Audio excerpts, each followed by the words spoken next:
Good morning. I'm Carlton Sharp, pastor of Faith Christian Center Church, right here in Beaumont, Texas. And we're here on what's happening in our neighborhood.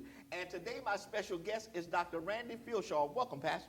Well, Pastor Sharp, it's good to be with you and the audience of what's happening in our neighborhood. Listen, tell us a little bit about yourself. Well, I grew up in Nederland, Texas, graduated in 1979, actually graduated from South Park High School, and started full-time ministry at 19. I'm 56 now. I've pastored 4 churches and been across the nation, pastoring in 3 different states, but it's good to be back in Beaumont. Been here since 2006, so the last 11 years we've been here at Cathedral on the Pines Church, which most of the folks here in this area remember as Pastor Dabney's church. That's right. And many of them grew up having coffee with Pastor Dabney. That's right. I remember that every morning, coffee with Pastor Dabney. Yes. So listen, now, one of the things that you have done since you've been back is you started Not in My City. Tell us a little bit about that.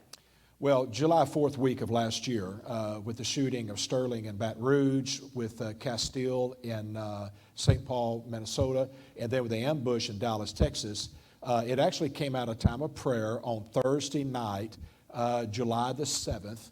Charmaine James, who's one of my ministers on staff and the lead intercessor, she was in prayer that night about all these shootings across the nation, and the Lord spoke to her, not in my city.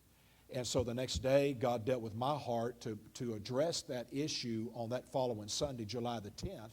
And so I stood up in my pulpit and preached about the violence and how that churches need to get involved again in the community. And we released that statement, not in my city, making a statement that we're going to draw a line in the sand and say, not here in Beaumont. Now, we know there's violence here. Right, we know right, that. right. But we're saying that it's not going to be tolerated.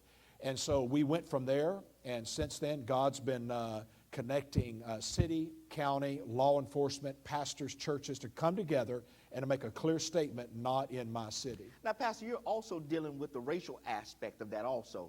We are. Cathedral on the Pines actually started in 1918. So next year, we're celebrating 100 years. Wow. Now, in the African American community, there was an understanding back years ago that they were not always welcome at Cathedral. But since I've been there over the last 11 years, I've been changing the culture. I hired the first African American to ever work at the church, being Charmaine James. Wow. And we've been addressing this issue of racial reconciliation here in Beaumont through Not in My City. Whenever we experienced the Michael Brown shooting in Ferguson, Missouri, I was watching the news one night, and I remember that they were debating over was this justified or not. Right. I was watching the video of Michael in the convenience store shoving the owner. I began to hear the story of walking down the street and getting into this altercation with this police officer and all the debating that was taking place. And in that moment, I really believe Holy Spirit spoke to me. And he said, Randy, they're asking the wrong questions. And I saw a window open, and I was able to look in the heart of Michael Brown. And I wanted to ask him the question, son, why are you so angry? Wow. And what is it you're so frustrated over? And talk to me about your hopelessness, where you, as a young man, feel trapped in a system where there's no way out. Right. And it was there that it really ramped up for me. And I really began to look at this situation differently. And I saw all the rioting in the streets and the burning the cars, and people were saying they're protesting in the wrong way. And I said, okay, I can agree with that, but we've got to go a little further. We've got to ask the question, why are you so angry? Right. And out of that came this statement, the less people feel they're being heard, the louder they get. Wow. And that's where people are today. The reason they're burning cars, which is not right, but the reason they're doing that is because they feel no one is listening to them. And so I've been challenging people to get past the rioting and the burning of cars and all the anger, and try to get to those people and ask the question, why are you angry? Why are you frustrated? Talk to me about the hopelessness. Now, one of the other things that you've done, Pastor, is, it's been said that Sunday mornings is the most segregated hour Absolutely. in the nation. Yes. Now, one of the other things you're doing is what you call pulpit swaps. Yes. Where you're swapping pulpits with other ministers. Tell us about that. Well, back in March, we had a pulpit swap where there were 16, 18 churches in this area that swapped pulpits. Pastor John Adolph at Antioch Missionary Baptist Church and myself, we swapped that Sunday. And it was a powerful experience for all of our churches.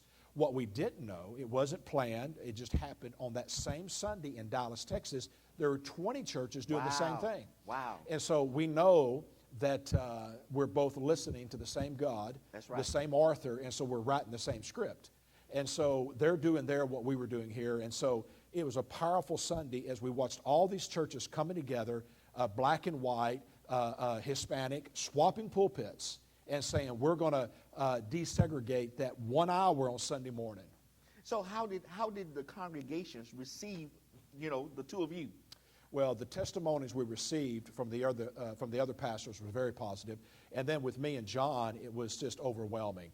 His people at Antioch received me so graciously, and then my people received Pastor Adolph in a very gracious way. I don't know how many times they stood up clapping and applauding as he preached. They responded better to him than they did to me. And so it was a powerful experience for both of us. Yeah.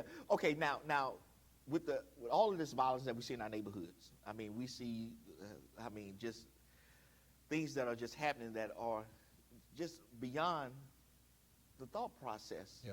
So now you've come up with a program called the Gun Buyback. Mm-hmm. So tell us a little bit about that. Well, back in the spring, God had placed on Pastor Adolph's heart to look at a gun buyback. And then here, just on Friday, June the 30th, he texted me that morning and said, would you be interested in partnering with me on a gun buyback? And I said, absolutely.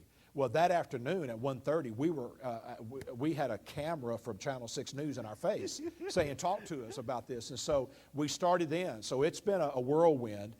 We've thrown this thing together very quickly over the last few weeks. And we have a gun buyback that's taking place on Friday, August the 4th, from 5 to 9 p.m. at 5 different locations across the city. Wow. And so what's the purpose of that? Well, we understand that a gun buyback program has a marginal impact on reducing gun violence. We know that. It's proven that across the nation. But here's the thing. One gun, one victim saved, and it's worth it. Right. And so the assistant chief, Beaumont PD, Jim Clay, said that to me. Pastor, if you can get one gun, then that's one less gun I have to worry about on the street. And so our hope is that we're able to get guns off the street that have no business being there. For example, in Beaumont, at this point, we've had 400 guns stolen, okay?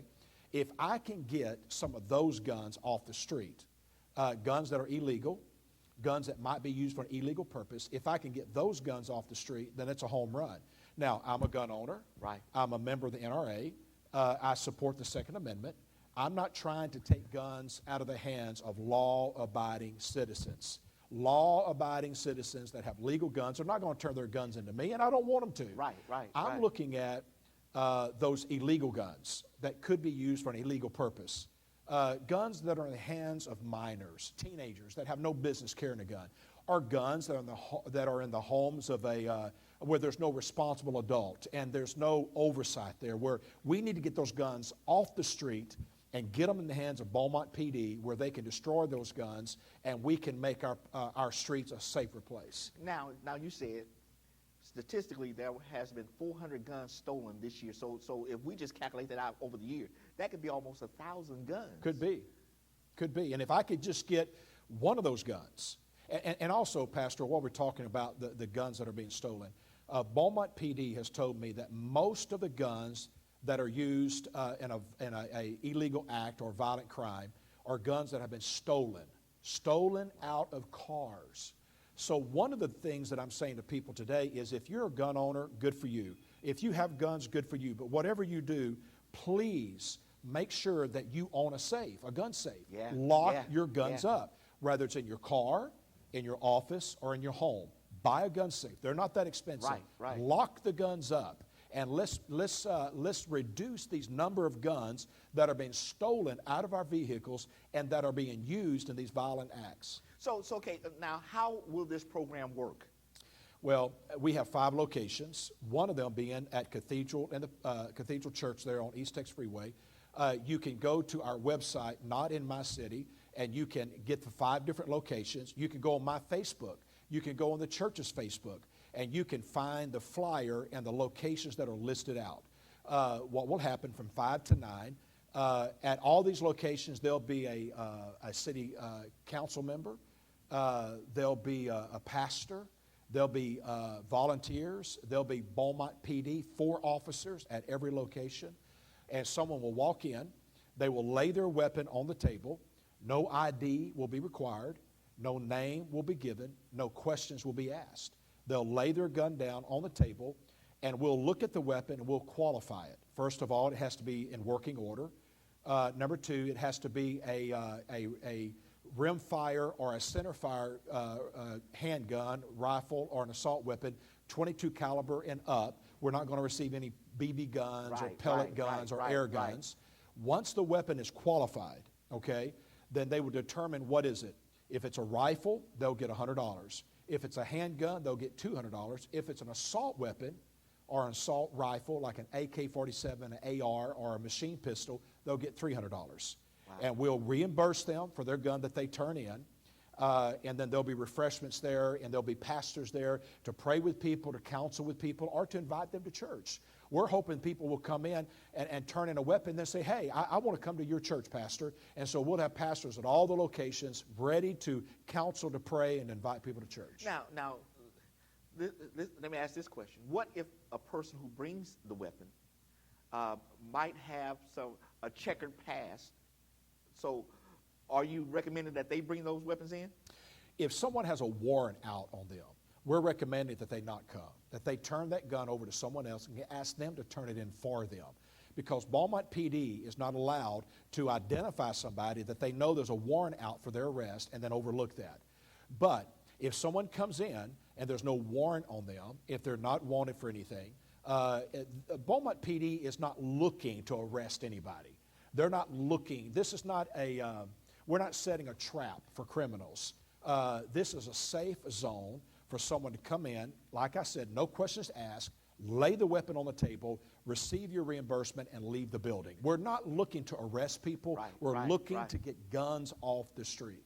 And that's important for those who are watching, because some might say, well, what about the cameras? What about, the news media? You're not there to get their picture or anything. No, we're going to encourage Channel 6 and Channel 12 not to be taking pictures of people. They can interview me, they can interview Pastor Adolph, they can interview other pastors, but we're asking them to respect this private moment and not try to capture people's picture. Like I said, we're trying to create a safe zone for someone to turn in a weapon, whether it's legal, illegal, turn it in. People that want to get rid of these weapons, get rid of them, get them off the street, turn them in, without there being any arrests made. But again, I can't speak for Beaumont PD. If they identify somebody, there's a warrant out for their arrest, of course they're going to have to make that arrest. So we're encouraging people, if there's a warrant out on you, don't come. Right. Now, also, you're not buying ammunition. No, thank you, Pastor. We're asking people, number one, when you come, make sure your weapon is concealed.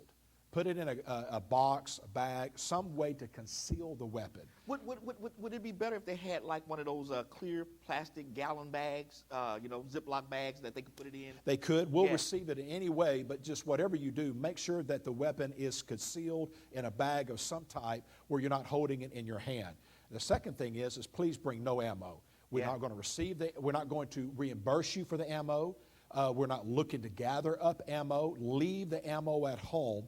Bring the weapon in some type of a container. If you don't have a container, when you get there at the front door, we'll give you a container, and then you can bring the weapon in and lay it on the table. That's wonderful, because they need to know that the gun needs to be unloaded. Yes. Unloaded, no ammunition or anything like that, because we don't want anything to happen. No accidents. We don't want the gun to be discharged, even if it's by accident. So no ammo. The weapon's in a container of some type.